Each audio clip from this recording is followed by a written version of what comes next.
మేల్కొన్నంతసేపు లోకంతో గడిపితే, అపవిత్రతతో గడిపితే, పాపంతో గడిపితే ఆ రాత్రి నిద్ర కూడా పాప సంబంధమైనవి వస్తాయి.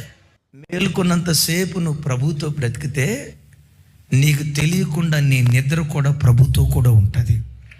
నీ నిద్ర కూడా ప్రభుతో కూడా ఉంటుంది. మేల్కొన్నంతసేపు నువ్వు ప్రభుతో గడిపితే ఆ రాత్రి పండుకున్నప్పుడు ఎక్కడో ప్రార్థన కోటానికి వెళ్ళి నువ్వు ప్రార్థన చేసినట్టు, ఎక్కడో ప్రార్థనా కోటానికి వెళ్ళి నువ్వు పాట పాడినట్టు, ఎక్కడో ప్రార్థనా కోటానికి వెళ్ళి నువ్వు సాక్ష్యం చెప్తున్నట్లు, నువ్వు కన్నీరు విడిచి ప్రార్థన చేస్తూ ఉంటే విస్తారమైన పంట, ఆ పంట పొలంలో చేపలు పడుతున్నట్టు, ఆ పొలంలో చేపలు, మరి పొలంలో చేపలు పడుతున్నట్లు ఓ తెలియని దైవిక ప్రసన్నత.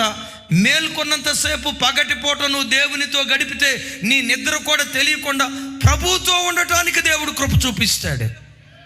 ఓ మాట చెప్పమంటారా తమ్ముడు?